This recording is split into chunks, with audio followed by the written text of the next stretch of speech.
السلام عليكم ورحمة الله وبركاته. بسم الله الرحمن الرحيم.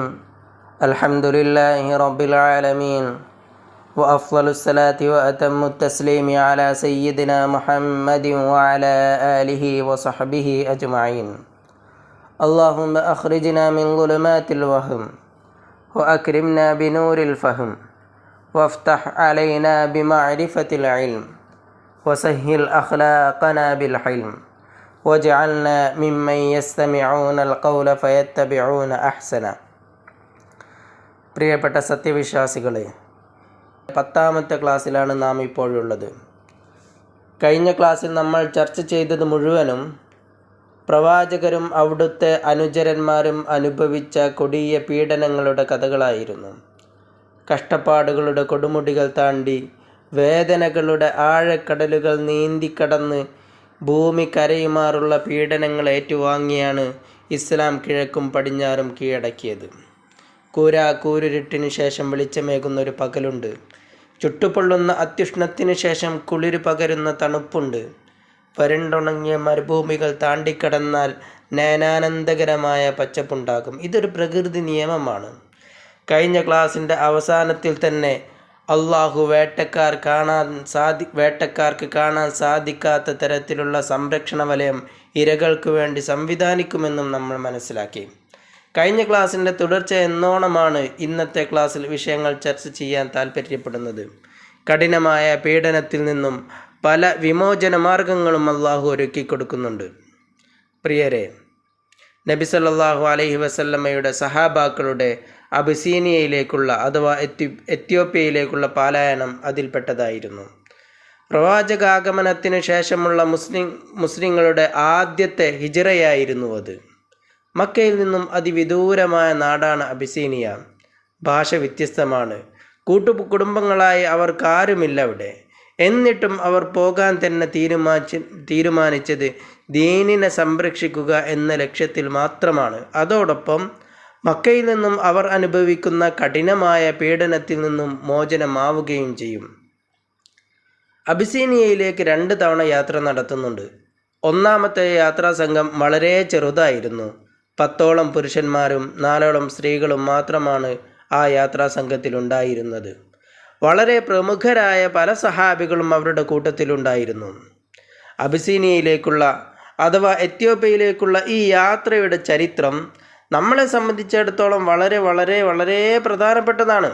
കാരണം ആധുനിക കാലഘട്ടത്തിൽ ജീവിക്കുന്ന നമ്മൾക്ക് പല ഗുണപാഠങ്ങളും ഈ യാത്രയിൽ നിന്ന്, ഈ ഹിജ്റയിൽ നിന്ന് മനസ്സിലാക്കാൻ സാധിക്കും. ആദ്യമായി നമ്മൾ മനസ്സിലാക്കേണ്ടത്, നന്മയുടെ വ്യാപനത്തിനായി നമുക്ക് പ്രിയപ്പെട്ടതൊക്കെയും നമ്മൾ ചിലപ്പോൾ ത്യജിക്കേണ്ടി വരും. പിറന്ന നാടും കളിച്ചു നടന്ന വീടും പോറ്റി വളർത്തിയ മാതാപിതാക്കളെയും കൂട്ടായി നിന്ന കൂട്ടുകുടുംബത്തെയും എല്ലാം ഒഴിവാക്കേണ്ടി വരും. നന്മയുടെ വെളിച്ചവുമായി ഇറങ്ങിത്തിരിക്കുകയാണെങ്കിൽ ഇത്തരത്തിലുള്ള പ്രയാസമൊക്കെ നമ്മൾ അനുഭവിക്കേണ്ടി വരും. എത്യോപ്യയിലേക്കുള്ള പലായനത്തിൻ്റെ അഥവാ ഹിജ്റയുടെ ആന്തരികമായ അർത്ഥമൊന്ന് നിങ്ങൾ ആലോചിച്ച് നോക്കൂ. എത്രത്തോളം വേദനാജനകമാണ് കാര്യങ്ങൾ. ഹിജ്റയിൽ പങ്കെടുത്ത ഒരു വ്യക്തി ഉസ്മാൻ ഇബ്നു അഫ്ഫാൻ റളിയല്ലാഹു തആല അൻഹു ആണ്. അദ്ദേഹം മക്കയിൽ പ്രശസ്തനായ വ്യാപാരിയാണ്. നല്ല കച്ചവടം നടത്തുന്ന ബിസിനസ്സിൻ്റെ ഉടമയാണ്. അദ്ദേഹമാണ് ആരോരും തുണയില്ലാത്ത അബിസീനിയയിലേക്ക് പോകുന്നത്. എന്തിനു വേണ്ടി? അള്ളാഹുവിൻ്റെ ദീനിനു വേണ്ടി, ഇസ്ലാമിനു വേണ്ടി. പ്രിയപ്പെട്ടവരെ, 2 തവണ അബിസീനിയയിലേക്ക് യാത്ര ചെയ്യുന്നുണ്ടെന്ന് സൂചിപ്പിച്ചല്ലോ. ഒന്നാമത്തെ യാത്രാ സംഘം വളരെ ചെറുതായിരുന്നുവെന്നും നമ്മൾ മനസ്സിലാക്കിയല്ലോ. അവർ കുറച്ചു കാലത്തിന് ശേഷം തിരിച്ചു വരുന്നുണ്ട്. ഒന്നാമത്തെ യാത്രാ സംഘം. അതിനാസ്പദമായ ഒരു കഥ ഇതാണ്.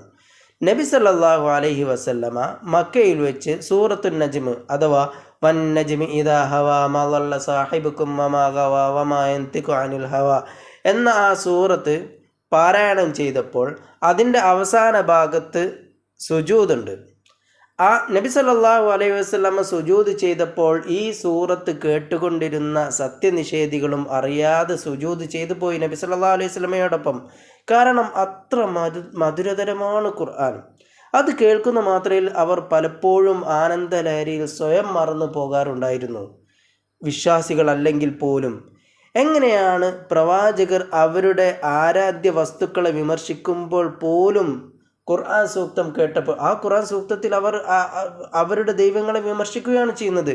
അപ്പോൾ പോലും അവർ സുജൂദ് ചെയ്യുന്നത് എന്ന കാര്യം നമ്മൾ അത്ഭുതപ്പെട്ടു പോകും. പക്ഷേ ഇത് ഖുർആനാണ്. ഇത് മുഖേന സത്യനിഷേധികൾ, ഇങ്ങനെ സുജൂദ് ചെയ്തത് മുഖേന സത്യനിഷേധികൾ മുസ്ലിങ്ങളായി എന്ന ഒരു കിംവദന്തി അബിസീനിയയിൽ പരന്നു. അങ്ങനെയാണവർ മക്കയിലെ സാഹചര്യങ്ങൾ മാറിയിട്ടുണ്ടാകുമെന്ന ധാരണയിൽ തിരിച്ചു വരുന്നത്. ഇതുമായി ബന്ധപ്പെട്ട മറ്റു പല കള്ളക്കഥകളും പ്രചരിക്കുന്നുണ്ട്. തിൽക്കൽ ഖറാനിക്കുലൂല എന്നൊക്കെ പറയുന്ന, ഞാൻ ഏതായാലും അത്തരം കാര്യങ്ങളിലേക്കൊന്നും ഈ ക്ലാസ്സിൽ കടക്കാൻ ഉദ്ദേശിക്കുന്നില്ല. നമ്മെ സംബന്ധിച്ചിടത്തോളം വളരെ പ്രധാനപ്പെട്ട വസ്തുത, അവരിലെ അഥവാ അബിസീനിയയിലേക്ക് യാത്ര ചെയ്ത ചിലരെങ്കിലും തെറ്റായ കാര്യങ്ങൾ വിശ്വസിച്ചു എന്നതാണ്. അഥവാ മക്കയിലെ മുഷ്രിക്കുകളൊക്കെ മുസ്ലിമായി എന്ന് അവർ ധരിച്ചു. ഖുർആനിൻ്റെ മാസ്മരികതയിൽ അറിയാതെ സുജൂദ് ചെയ്തു പോയതാണെന്ന് മനസ്സിലാക്കാതെ അവർ മുസ്ലിം ആയതുകൊണ്ടാണ് സുജൂദ് ചെയ്തത് എന്ന് മനസ്സിലാക്കിയാണ് മക്കയിലേക്ക് ആദ്യ സമയത്ത് പലായനം ചെയ്തവർ തിരിച്ചു വരുന്നത്. ഒരു കാര്യം കേൾക്കുമ്പോഴും പറയുമ്പോഴും മനസ്സിലാക്കുമ്പോഴും കോംപ്രഹെൻസീവ് ആവാൻ നമ്മൾ ശ്രമിക്കണം. കാര്യങ്ങൾ വിശാലമായി അതിൻ്റെ എല്ലാ ആംഗിളും പരിശോധിച്ച് മനസ്സിലാക്കാൻ നമ്മൾ തയ്യാറാവണം. പകുതി മാത്രം കേട്ട് മനസ്സിലാക്കുന്നത് പ്രയാസങ്ങൾ ക്ഷണിച്ചു വരുത്തുമെന്ന കാര്യത്തിൽ യാതൊരു സംശയവുമില്ല. ഇന്നത്തെ കാലഘട്ടത്തിൽ എത്രത്തോളം മനസ്സിലാക്കേണ്ട അല്ലെങ്കിൽ അർത്ഥവത്തായ ചരിത്ര സംഭവമാണിത്.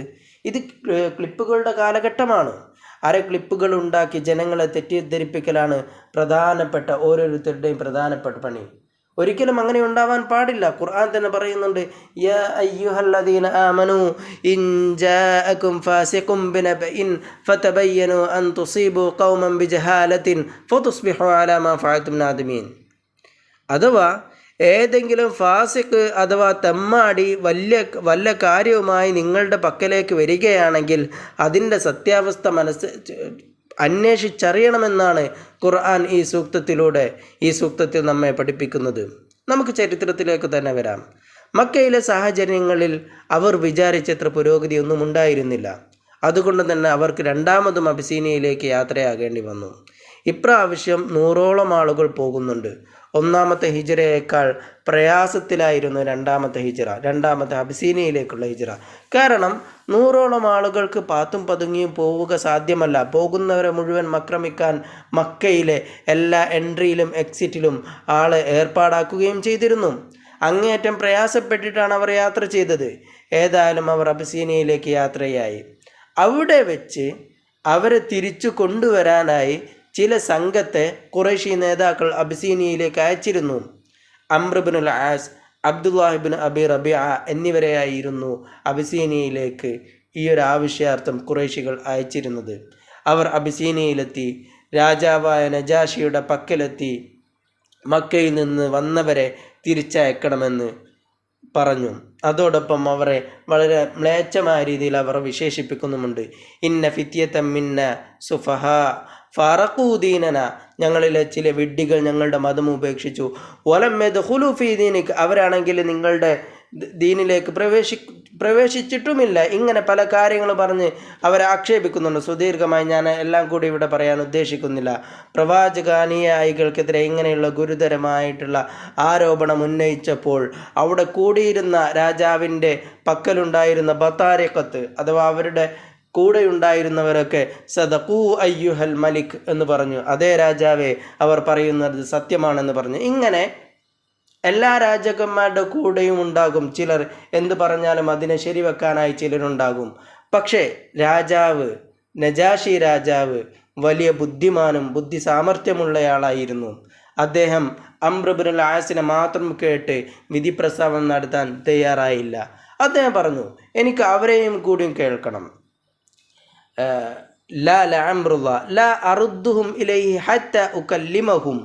ഞാൻ അവരെ നിങ്ങളെ ഏൽപ്പിക്കണമെങ്കിൽ എനിക്ക് അവരെയും കൂടി കേൾക്കണം. ഖൗമുൻ ലജഉ ഇലാ ബിലാദി വഖ്താറു ജിവാരി, അവരെൻ്റെ നാട്ടിലേക്ക് അഭയം തേടി വന്നവരാണ്. ഈ രാജാവിനെ കുറിച്ച് നബി സല്ലല്ലാഹു അലൈഹി വസല്ലം പറഞ്ഞത് തന്നെ ലാ യുളമു ഇൻദഹു അഹദുൻ, ആ രാജാവിൻ്റെ പക്കൽ ആരും അന്യായം അനീതി അനീതിക്ക് വിധേയരാവില്ല എന്നാണ് നബി സല്ലല്ലാഹു അലൈഹി വസല്ലമ പുകഴ്ത്തിയ ഒരു രാജാവാണ് നജാഷി രാജാവ്. അത് തന്നെ അദ്ദേഹത്തിൻ്റെ പ്രവൃത്തിയിലൂടെ നമുക്ക് മനസ്സിലാക്കാനും സാധിക്കുന്നു. ഒരിക്കലും ഞാൻ അവരോട് സംസാരിക്കാതെ നിങ്ങൾക്ക് അവരെ ഏൽപ്പിക്കുകയില്ല എന്ന് പറയുന്നു. അഥവാ ഏതെങ്കിലും ഒരു ഭാഗം മാത്രം കേട്ട് വിധി പ്രസ്താവന നടത്താൻ നജാഷി രാജാവ് തയ്യാറായിട്ടില്ല എന്ന് ഈ ചരിത്ര സംഭവങ്ങളിൽ നിന്ന് നമുക്ക് മനസ്സിലാക്കാൻ സാധിക്കും. പക്ഷേ ഈ ഒരു സുദീർഘമായ ചരിത്രത്തിൽ പറയുന്നത് പ്രകാരം ഫലം യകുൻ ഷൈഉൻ അബ്ഗള ഇലാ അംരി വബ്നി അബി അർബിഅ മിൻ അൻ യസ്മഅൽ മലികു കലാമഹും. ഈ നജാഷി രാജാവ് അബിസീനിയയിലേക്ക് വന്ന മുസ്ലിങ്ങളുടെ സംസാരം കേൾക്കുന്നതിനേക്കാൾ ദേഷ്യമായ മറ്റൊന്നും അവർക്കില്ലായിരുന്നു. കാരണം മുസ്ലിങ്ങളുടെ സംസാരം കേട്ടാൽ നജാഷി രാജാവ് അവർക്ക് അനുകൂലമായി നിൽക്കുമെന്ന കാര്യത്തിൽ അംർ ഇബ്നുൽ ആസിന് യാതൊരു സംശയവുമില്ല. കാരണം മുസ്ലിങ്ങളുടെ പക്കൽ ന്യായമുണ്ട്, മുസ്ലിങ്ങളുടെ പക്കൽ ശരിയുണ്ട് എന്ന് അവർക്ക് തന്നെ ബോധ്യമായിരുന്നു. അതുകൊണ്ട് തന്നെ അവർ മുസ്ലിങ്ങളെ കേൾക്കുന്നത് ഒരിക്കലും താല്പര്യപ്പെട്ടില്ല. നജാഷി രാജാവ് എങ്ങനെയെങ്കിലും അവരെ കേൾക്കാതിരിക്കണമെന്നായിരുന്നു അവർ താല്പര്യപ്പെട്ടിരുന്നത്. പക്ഷേ നജാഷി രാജാവ് അതിന് സമ്മതിച്ചില്ല. ഇതൊക്കെ മാത്രമല്ല, ഇത് രണ്ട് ഭാഗത്തെയും കേൾക്കുക എന്നത് ഒരു കാര്യം ആരെങ്കിലും പറയുമ്പോൾ അത് കേട്ട് വിധി പ്രസ്താവന നടത്താതെ അതിൻ്റെ സത്യാവസ്ഥ അന്വേഷിക്കുന്ന മറ്റു പല സംഭവങ്ങളും നമുക്ക് ഖുർആനിൽ നിന്ന് മനസ്സിലാക്കാൻ സാധിക്കും. സൂറത്തു നംലിൽ സുലൈമാൻ അലൈഹി സ്വലാത്തു വസ്സലാമിൻ്റെ സൈന്യത്തിൽപ്പെട്ട ഹുദ്ഹുദ് എന്ന പക്ഷി കുറേ സമയം കാണാതാവുന്നുണ്ട്. അങ്ങനെ തിരിച്ചു വന്ന് സുലൈമാൻ അലൈഹി സ്വലാത്തു വസ്സലാമിനോട് പറയുന്നു, വജത്തുഹാ വഖൗമഹ യസ്ജുദൂന ലിശ്ശംസി മിൻ ദൂനില്ലാ, സൂര്യനെ ആരാധിക്കുന്ന ഒരു സമൂഹത്തെ ഞാൻ കണ്ടു. അങ്ങനെ പല കാര്യങ്ങളും വന്ന് പറയുന്നുണ്ട്. അപ്പോൾ അത് നേരെ കേട്ട് സുലൈമാൻ അലൈഹി സ്വലാത്തു വസ്സലാം എന്താണ് പ്രതികരിച്ചത്? ഖാല സനൻദുർ അസദഖ്ത അം കുൻത മിനൽ കാദിബീൻ. നീ പറയുന്നത് സത്യമാണോ കളവാണോ എന്ന് നമുക്ക് പരിശോധിക്കണമെന്ന് പറഞ്ഞ് അതിനുശേഷം കത്തയക്കുക, അങ്ങനെ പല കാര്യങ്ങളും ചെയ്യുന്നുണ്ട്. ഏതായാലും രണ്ട് ഭാഗത്തെയും കേട്ട് വിധി പ്രസ്താവം നടത്താനാണ് നജാഷി രാജാവ് തീരുമാനിച്ച്. നമുക്ക് ചരിത്രത്തിലേക്ക് തന്നെ വരാം. ഇങ്ങനെ അവർ മുസ്ലിങ്ങളുടെ ഭാഗത്ത് നിന്ന് സംസാരിച്ചത് ജാഫർ ഇബ്നു അബി താലിബ് ആയിരുന്നു. ജാഫർ റളിയല്ലാഹു തആല അൻഹുവിൻ്റെ അന്നത്തെ സംസാരമൊക്കെ വളരെ രസകരമായ സംസാരമായിരുന്നു. അത് മുഴുവനും പറയാൻ സമയമില്ലാത്തത് കൊണ്ട് ഞാനത് സ്കിപ്പ് ചെയ്യുകയാണ്. ഏതായാലും ആ സംസാരം കേട്ട് കഴിഞ്ഞ ഉടനെ നജാഷി രാജാവ് പറഞ്ഞു, ഇല്ല, ഞാനൊരിക്കലും ഇവരെ നിങ്ങളെ ഏൽപ്പിക്കുകയില്ല എന്ന് പറഞ്ഞ് നജാഷി രാജാവ് അംർ ഇബ്നുൽ ആസിനെ തിരിച്ചയക്കുകയാണ് ഉണ്ടായത്. ഇത് ആ ഒരു ഹിജറ, ഈ ഒരു കഠിനമായ പീഡനത്തിൽ നിന്നുള്ള അവർക്ക് ചെറിയൊരു മോചനമായിരുന്നു. അതുപോലെ തന്നെ മറ്റു പലരും ഇങ്ങനെ ഹിജറ പോവാനായി തയ്യാറായിരുന്നു. ഹിജറ മീൻസ് നാട് വിടാനായി തയ്യാറായിരുന്നു. ഈവൻ അബൂബക്കർ സിദ്ദീഖ് റളിയല്ലാഹു തആല അൻഹു പോലും. അങ്ങനെ അബൂബക്കർ സിദ്ദീഖ് റളിയല്ലാഹു തആല അൻഹു പോകാൻ തുനിയുന്ന സന്ദർഭത്തിലാണ് ഇബ്നു ദഗ്ന എന്ന് പറയുന്ന ഒരു സത്യനിഷേധിയായ വ്യക്തി കാണുന്നത്. അങ്ങനെ അബൂബക്കർ സിദ്ദീഖ് റളിയല്ലാഹു തആല അൻഹുവിനോട് ചോദിച്ചു, അയ്ന തുരീദു യാ അബൂബക്കർ, എങ്ങോട്ടാണ് അബൂബക്കറെ താങ്കൾ പോകുന്നത് റളിയല്ലാഹു തആല അൻഹു. അതിന് അബൂബക്കർ സിദ്ദീഖ് റളിയല്ലാഹു തആല അൻഹു മറുപടി പറഞ്ഞു, അഖ്റജനി ഖൗമി ഫഉരീദു അൻ അസിഹ ഫിൽ അർദ് ഫഅഅ്ബുദ റബ്ബി. എന്നെ എൻ്റെ സമൂഹം ഒഴിവാക്കിയിരിക്കുന്നു. ഞാൻ എവിടെയെങ്കിലും പോയി അള്ളാഹുവിനെ ആരാധിച്ച് ജീവിക്കാനാണ്, അള്ളാഹുവിനെ ഇബാദത്ത് ചെയ്ത് ജീവിക്കാനാണ് ഞാൻ താല്പര്യപ്പെടുന്നത്. അപ്പോൾ ഫഖാല ഇബ്നു ദഗ്ന ഇന്ന മിസ്ലക യാ അബാ ബക്കറിൻ ലാ യഖ്റുജ് വലാ യുഖ്റജ്. താങ്കളെപ്പോലെ കേമനായിട്ടുള്ള, പ്രശസ്തനായിട്ടുള്ള, മാന്യനായിട്ടുള്ള വ്യക്തി ഒരിക്കലും മക്കയിൽ നിന്ന് പോവുകയോ അല്ലെങ്കിൽ താങ്കളെപ്പോലുള്ളവരെ ഇവിടെ നിന്ന് പുറത്താക്കുകയോ ചെയ്യാൻ പാടില്ല എന്ന് അദ്ദേഹത്തോട് അബൂബക്കർ സിദ്ദീഖ് റളിയല്ലാഹു തആല അൻഹുവിനോട് പറഞ്ഞു. അങ്ങനെ അദ്ദേഹത്തിൻ്റെ സംരക്ഷണത്തിൽ, അദ്ദേഹത്തിൻ്റെ ജിവാറിൽ സംരക്ഷണത്തിൽ മക്കയിൽ അബൂബക്കർ സിദ്ദീഖ് റളിയല്ലാഹു തആല അൻഹു ജീവിക്കുകയാണ് ചെയ്തത്. നിങ്ങൾ ആലോചിച്ച് നോക്കണം, ആരാണ് അബൂബക്കർ സിദ്ദീഖ് റളിയല്ലാഹു തആല അൻഹു? മക്കയിലെ പ്രമുഖനായ വ്യക്തിയാണ്. പക്ഷേ ഇസ്ലാം മതം ആശ്ലേഷിച്ചതിൻ്റെ പേരിൽ ഇത്രയധികം പ്രയാസങ്ങളാണ് അവർ അനുഭവിച്ചു കൊണ്ടിരിക്കുന്നത്. അതുപോലെ തന്നെ ഇസ്ലാമിനും മുസ്ലിങ്ങൾക്കും വളരെ വളരെ വളരെയധികം ആശ്വാസകരമായിട്ടുള്ളതായിരുന്നു രണ്ട് വ്യക്തികളുടെ ഇസ്ലാം ആശ്ലേഷണം.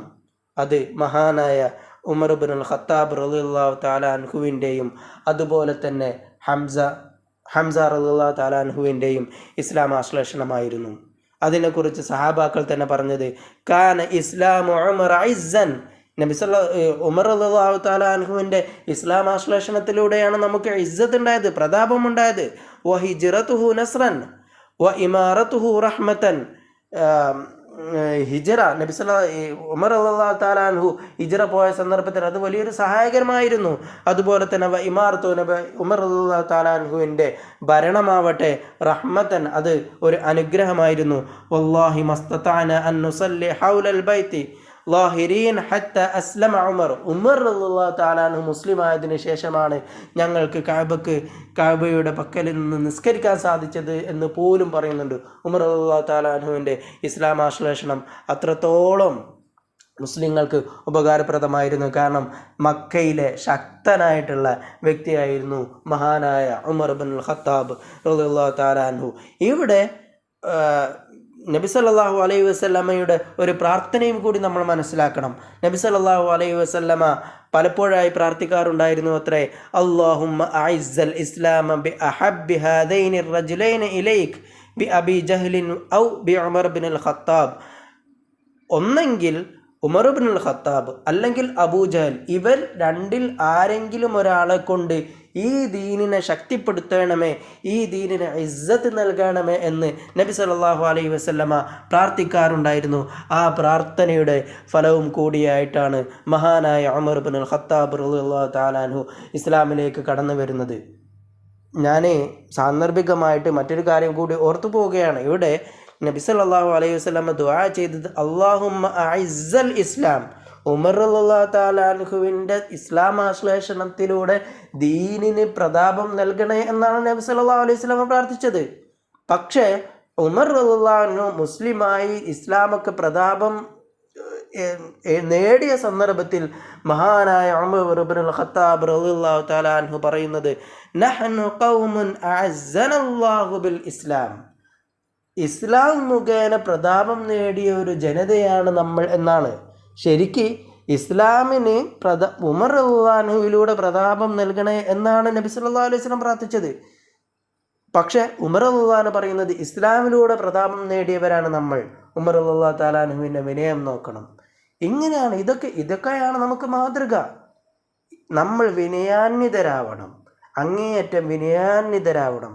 നമ്മൾ കൊണ്ട് സമൂഹത്തിന് എന്തെങ്കിലും നേട്ടമുണ്ടാവുകയാണെങ്കിൽ അത് നമ്മൾ മുഖേനയല്ല, അത് അള്ളാഹു മുഖേനയാണ്, അത് പ്രവാചകർ മുഹമ്മദ് മുസ്തഫ സല്ലല്ലാഹു അലൈഹി വസല്ലം മുഖേനയാണ്, അത് ഇസ്ലാം മുഖേനയാണ് എന്ന് ധരിക്കാനുള്ള, അത് നമ്മൾ എന്നതല്ല, ഇസ്ലാം മുഖേനയാണ് ഉണ്ടായത് എന്ന് മനസ്സിലാക്കാനുള്ള ആ ഒരു ബോധ്യം നമുക്കുണ്ടാവണം. അതൊക്കെയാണ് ഇവരുടെ ചരിത്രങ്ങളിൽ നിന്നൊക്കെ നമുക്ക് മനസ്സിലാക്കുന്നത്. അല്ലെങ്കിൽ ആരായിരുന്നു ഉമർ റളിയല്ലാഹു തആല? രസകരമായിട്ടുള്ളൊരു കാര്യം, അതിൻ്റെ ചരിത്രത്തിൻ്റെ ആ പാശ്ചാത്തലത്തിലേക്ക് ഞാൻ പോകുന്നില്ല. ഉമർ ഒരു സാഹചര്യത്തിൽ പറയേണ്ടി വരുന്നുണ്ട്, വല്ലാഹി ലാ യുസ്ലിം ഹത്താ യുസ്ലിമ ഹിമാറുൽ ഖത്താബ്. അഥവാ അബസീനിയയിലേക്ക് യാത്ര ചെയ്യുന്ന സന്ദർഭത്തിൽ പിന്നെ ആമിർ ബിൻ റബിയ ഉമർ റളിയല്ലാഹു തആല വളരെ ലോലമായി പെരുമാറി എന്നൊക്കെ പറഞ്ഞപ്പം അവരോട് പറയുന്നതാണ്, ഉമർ റളിയല്ലാഹു അൻഹു മുസ്ലിം ആവുക എന്ന് പറഞ്ഞാൽ ഒരിക്കലും പോസിബിൾ അല്ല. ഉമർ റളിയല്ലാഹു തആല അൻഹുവിൻ്റെ ഹിമാർ കൈത മുസ്ലിം ആയാലും ഉമർ റളിയല്ലാഹു തആല അൻഹു മുസ്ലിം ആവില്ല. അത്രയും വിദൂര സാധ്യതയായിരുന്നു ഉമർ റളിയല്ലാഹു തആല അൻഹുവിൻ്റെ ഇസ്ലാം ആശ്ലേഷണം. പക്ഷേ നമ്മൾ കാണുന്നതല്ല അള്ളാഹു കാണുക. അള്ളാഹു ഉമർ റളിയല്ലാഹു തആല അൻഹുവിനെ മുസ്ലിമാക്കാനും അതിലൂടെ ഇസ്ലാമിന് സമൂലമായിട്ടുള്ളൊരു പരിവർത്തനം ഉണ്ടാവാനും അള്ളാഹു ഉദ്ദേശിച്ചു. അതങ്ങനെ തന്നെ നടക്കുകയും ചെയ്തു. നമ്മൾ കാണുന്നതല്ല. നമ്മൾ ചിലപ്പോൾ വിചാരിക്കും എങ്ങനെയാണത് ഉണ്ടാവുക, അതൊരിക്കലും ഉണ്ടാവുകയില്ലല്ലോ എന്നൊക്കെ വിചാരിക്കും. പക്ഷേ അള്ളാഹു നമ്മൾ കാണുന്നതല്ല കാണുക. രണ്ടാമതായി ഹംസ റളിയല്ലാഹു തആല അൻഹുവിൻ്റെ ഇസ്ലാം ആശ്ലേഷണമാണ് മുസ്ലിങ്ങൾക്ക് വളരെയധികം പ്രതാപം നൽകിയത്. ഇതിന് പിന്നിലും രസകരമായിട്ടുള്ള ചില കഥകളുണ്ട്. അബൂജഹലിൻ്റെ ആക്രമണം, നബി സല്ലല്ലാഹു അലൈഹി വസല്ലമക്കെതിരെയുള്ള ആക്രമണമാണ് ഹംസ റളിയല്ലാഹു തആല അൻഹു ഇസ്ലാമിലേക്ക് കടന്നു വരാൻ കാരണമായത്. അബൂജഹൽ നബി സല്ലല്ലാഹു അലൈഹി വസല്ലമയുടെ ശരീരത്തിൽ നിന്ന് രക്തം വരുമാറ് നബി സല്ലല്ലാഹു അലൈഹി വസല്ലമയെ ആക്രമിച്ച്. ഇത് അബ്ദുല്ലാഹി ഇബ്നു ജുദ്ആൻ്റെ അടിമ സ്ത്രീകൾ കാണുകയും അവർ ഹംസ റളിയല്ലാഹു തആല അൻഹുവിനോട് പറയുകയും ചെയ്തു, എന്താണ് നിങ്ങളൊക്കെ ഇത്ര ശക്തരായിട്ടുണ്ടായിട്ടും നിങ്ങളുടെ സഹോദരൻ പുത്രനാണല്ലോ ഇങ്ങനെ ആക്രമിക്കപ്പെടുന്നത് എന്ന് പറഞ്ഞു. ഇത് കേട്ടപ്പോൾ ഹംസ റളിയല്ലാഹു തആല അൻഹുവിന് വല്ലാതെ പ്രയാസം തോന്നി. അങ്ങനെ നേരെ അബൂജഹലിൻ്റെ അടുത്തേക്ക് പോയി. അബൂജഹലിനെ നബി സല്ലല്ലാഹു അലൈഹി വസല്ലമയെ തച്ചതുപോലെ, അല്ലെങ്കിൽ നബി സല്ലല്ലാഹു അലൈഹി വസല്ലമയെ ആക്രമിച്ചതുപോലെ തന്നെ അബൂജഹലിനെ തിരിച്ചും ആക്രമിച്ച് എന്നിട്ട് അബൂജഹലിനോട് പറഞ്ഞു, തസ്തമു ബിൻ അഖി വ അന അലാ ദീനിഹി, നീ എൻ്റെ സഹോദരൻ പുത്രനെ ചീത്ത പറയുകയാണോ, അവനെ നീ അധിക്ഷേപിക്കുകയാണോ, വ അന അലാ ദീനിഹി, ഞാനും ആ നബി സല്ലല്ലാഹു അലൈഹി വസല്ലമയുടെ മതത്തിൽ തന്നെയാണ് എന്ന് ഹംസ റളിയല്ലാഹു തആല അൻഹു പറഞ്ഞു. ഇവിടെ നമ്മൾ മനസ്സിലാക്കേണ്ടത്, ശരിക്കും ഹംസ റളിയല്ലാഹു തആല അൻഹു മുസ്ലിം ആകുന്നത് ഇസ്ലാമിൻ്റെ മഹത്വം മനസ്സിലാക്കിയിട്ടല്ല. ആദ്യം മുസ്ലിം ആകുന്ന സന്ദർഭത്തിൽ അങ്ങനെയല്ലായിരുന്നു. വാന അലാ ദീനി, ഞാനും ആ മതത്തിലാണ് എന്ന് പറയുമ്പോഴൊന്നും ഇസ്ലാമിൻ്റെ ആ ഒരു മഹത്വം മനസ്സിലാക്കിയിട്ടുണ്ടായിരുന്നില്ല. പിന്നീട് അന്ന് രാത്രി ഇങ്ങനെ സ്വയം ആലോചിക്കുകയാണ്. അങ്ങനെയാണ് പിറ്റേ ദിവസം വന്ന് നബി സല്ലല്ലാഹു അലൈഹി വസല്ലമയോട് കാര്യങ്ങളൊക്കെ ചോദിച്ചറിയുന്നതും നബി സല്ലല്ലാഹു അലൈഹി വസല്ലമയുടെ ഇസ്ലാം മതത്തിൽ വിശ്വസിക്കുകയും ചെയ്യുന്നത്. അങ്ങനെ ഫഹസന ഗ്രന്ഥങ്ങളിലൊക്കെ പറയുന്നത് ഫഹസന ഇസ്ലാമു എന്നാണ്. അഥവാ അതിനുശേഷം നല്ല മുസ്ലിമായി അങ്ങേയറ്റം ശക്തനും അതുപോലെ തന്നെ ദൃഢചിത്തനും ഈമാനിക ആവേശവുമുള്ള മുസ്ലിമായി മഹാനായ ഹംസ റളിയല്ലാഹു തആല അൻഹു മാറുകയാണ് ചെയ്യുന്നത്. അതിനുശേഷമുള്ള ഹംസ റളിയല്ലാഹു തആല അൻഹു പിന്നെ ഈ ഭൂമിയിലുള്ള എന്ത് ലഭിക്കുന്നതിനേക്കാളും എനിക്ക് പ്രിയപ്പെട്ടത് ഇസ്ലാമാണെന്ന് ഒരു സന്ദർഭത്തിൽ പറയുന്നുണ്ട്. അഷ്ഹദു അന്നക സാദിഖ് ഷഹാദത സിദ്ഖ്, നബി സല്ലല്ലാഹു അലൈഹി വസല്ലമയോട് പറയുകയാണ്, താങ്കൾ സത്യവാനാണെന്ന് ഞാൻ വിശ്വസിക്കുന്നു. ഫഅൽഹിർ യബ്ന അഖി ദീനക്, എന്തിനാ ഇതിങ്ങനെ ഒളിച്ചും പാത്തും നടക്കുന്നത്, ഈ ദീനിനെ നമ്മൾ പ്രചരിപ്പിക്കാമെന്ന് ഹംസ റളിയല്ലാഹു തആല അൻഹു നബി സല്ലല്ലാഹു അലൈഹി വസല്ലമയോട് പറഞ്ഞു. ഇതേ സംസാരത്തിന് ഉമർ റളിയല്ലാഹു തആല അൻഹു പറയുന്നുണ്ട്. ഉമർ റളിയല്ലാഹു തആല അൻഹുവിനും ഹംസ റളിയല്ലാഹു തആല അൻഹുവിനെയും ഇസ്ലാം ആശ്ലേഷണം ഏകദേശം 2-3 ദിവസത്തെ ഇടവേളകളിലാണ് എന്ന് പറയുന്നുണ്ട്. ഈ 2-3 ദിവസത്തെ ഇടവേളകൾ കൊണ്ട് ഇസ്ലാം മറ്റൊരു ഇസ്ലാമായി മാറുകയായിരുന്നു. ഇനി ഒരിക്കലും ഒളിച്ചും പാത്തും പതുങ്ങിയും ഇസ്ലാമിനെ പ്രചരിപ്പിക്കേണ്ടതില്ല. നമുക്ക് ഈ ഇസ്ലാമിനെ മൊത്തത്തിൽ എല്ലാവരും കാണെ പ്രചരിപ്പിക്കാം എന്ന ഒരു നിലപാടാണ് അവർ സ്വീകരിച്ചത്. മഹാനായ ഹംസ റളിയല്ലാഹു തആല അൻഹു നബി സല്ലല്ലാഹു അലൈഹി വസല്ലമയോട് അത് പറയുന്നുണ്ട്. ഫഅൽഹിർ യബ്ന അഖി ദീനക ഫവല്ലാഹി മാ ഉഹിബ്ബു അന്ന ലീ മാ അളല്ലത്ഹു السما വഅന്നി അലാ ദീനി അൽ അവൽ, എൻ്റെ ആദ്യ മതത്തിലേക്ക് ഈ ഭൂമിയിലുള്ള എല്ലാം തന്നാലും ഞാൻ എൻ്റെ ആദ്യ മതത്തിലേക്ക് പോവുകയില്ല. ഇത്രത്തോളം ശക്തമായ ഒരു വിശ്വാസിയായി ഹംസ റളിയല്ലാഹു തആല അൻഹു മാറുകയാണ് ഉണ്ടായത്. നമ്മൾ പറഞ്ഞു വന്നത്, ഈ പീഡനത്തിൽ നിന്ന് നബി സല്ലല്ലാഹു അലൈഹി വസല്ലമക്ക് വിമോചനത്തിനുള്ള ചെറിയ ചെറിയ മാർഗങ്ങളും അല്ലാഹു സുബ്ഹാനഹു വ തആല കാണിച്ചു കൊടുക്കുന്നുണ്ട്. ഇത്രയും പറഞ്ഞ് ഇന്നത്തെ ക്ലാസ് അവസാനിപ്പിക്കുകയാണ്.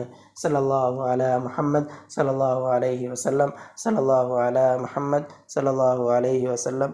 അല്ലാഹുമ്മ സല്ലി അലാ മുഹമ്മദ് യാ റബ്ബി സല്ലി അലൈഹി വസല്ലം. അസ്സലാമു അലൈക്കും വറഹ്മത്തുള്ളാഹി വബറകാതുഹു.